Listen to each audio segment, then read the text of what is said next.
majestic in its stark grandeur, Agua. The volcano of water rears its menacing peak over the sleeping ruins of the ancient city of Antigua, one-time capital of Guatemala, largest of the 5 republics in Central America. Agua is one of several volcanoes now slumbering, which time and again have laid in ruins Guatemalan cities founded in the dim past by the Toltecs. For over 200 years, Antigua was the capital of Guatemala and the seat of one of the highest types of civilization in the Western world. The cruelty of nature and of foreign invaders have destroyed Guatemala's ancient culture. The majority of our citizens, who are pure-blooded Indians, live in a state closely bordering on semi-barbarism. Throughout the country, one finds villages composed mainly of one-story houses, walled with rocks and thatched with straw. The more palatial of these are crowned with a large earthenware pot to keep out the tropical rains. A typical residence will house grandma, grandpa, a couple of their married children, their children, a dozen chickens, and a dog or two. The elders of the settlements are treated with great respect, something lacking in our more, should we say, cultured countries. In some respects, the Guatemalan Indians are far advanced. For instance, the barber trims one at home. While, as for the ladies, they have a style of hairdressing that, well, it may yet be the rage with us.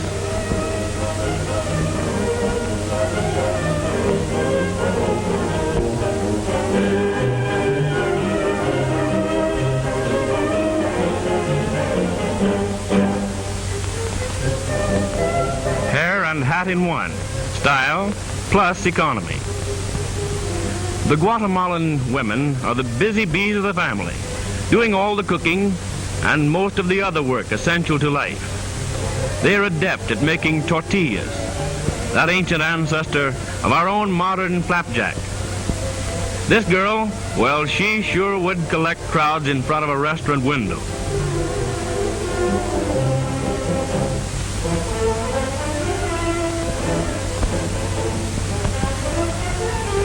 It looks here as if Mama and the kiddies are on an outing at the beach. But that isn't so. They're really hard at work catching fish to go with those tortillas. They build a breakwater of grass and weeds and gradually bring the ends together. The silly little fish, second cousins to sardines, are caught in the resulting pools and will be served for dinner. That is, if there's anything left of them after they're fried.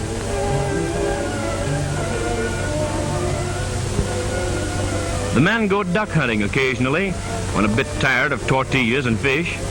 Just try this method of catching ducks sometimes. First, locate your ducks, and then give chase in a duck-out canoe, throwing rocks at your prospective dinner every once in a while.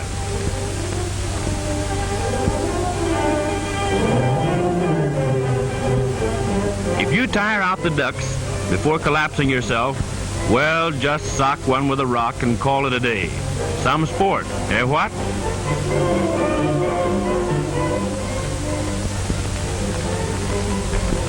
In their spare moments, it might be said while resting, the ladies of the Guatemalan Indian households convert the wool from sheep, which they raise, into woolen thread, and then into cloth. Though they have no spinning wheels, they're very adept into spinning the wool into thread with a stick for a spindle and a bit of broken gourd.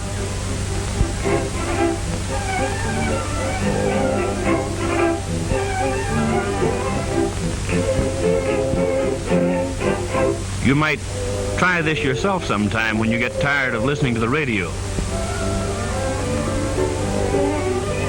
The finished thread is dyed on racks and rolled into skeins prior to being woven into cloth for clothing or into rugs and blankets, which are eventually bartered in the nearby marketplace. With the crudest of looms, the girls fashion this material.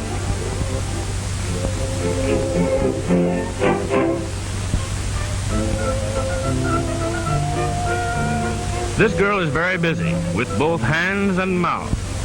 She's chewing chicle, the base of our own more modern chewing gum. It sure sounds good, doesn't it?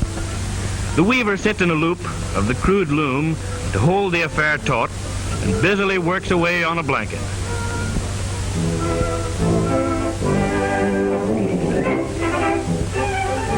And here's the result of her work. It took a long time to make it, but it's guaranteed pure wool, a yard wide, and it'll last a lifetime. Though mules are used in transporting tobacco and coffee in bulk, the most common pack animal in Guatemala is the native Indian himself. Yes, indeed, Father does work at times, and here he is, several of him, on the way to market, with a load of pottery, blankets, cloth, and, well, what have you. The foundation for the pack is the cacast, resembling a music cabinet, which is carried on the back with the aid of a head strap. The average load is about 200 pounds for the men. Oh yes, the women carry packs too, though their packs are just a bit lighter, as, well, they generally have a baby to take along with theirs.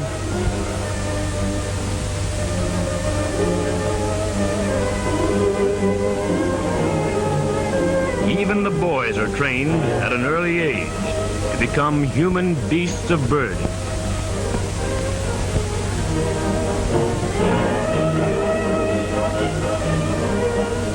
Every community has its marketplace.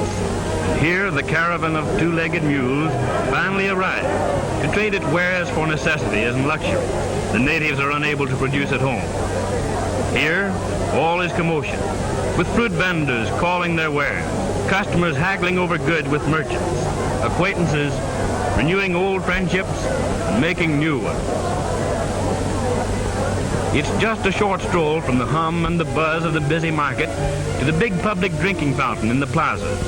The women love to gossip here while filling their huge jars with water, and few of those big jars are ever broken, but many a reputation is badly damaged when the girls get their busy tongues to wag.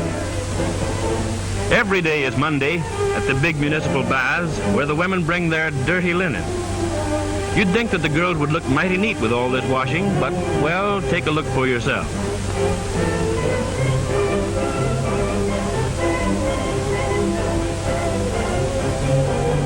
You know it's against the rules, but when the custodian of the bath isn't looking, the girls take a shower occasionally. Very occasionally. Though the majority of the native Guatemalan Indians, composing about 4/5 of the country's population, are devout Catholics, their great delight on festive occasions in the cities is the indulgence in rites and practices undoubtedly descended from their pagan ancestors, the Toltecs. Among these is the carnival dance, solemnly performed in elaborate costume to the booming beat of the native instrument, the marimba.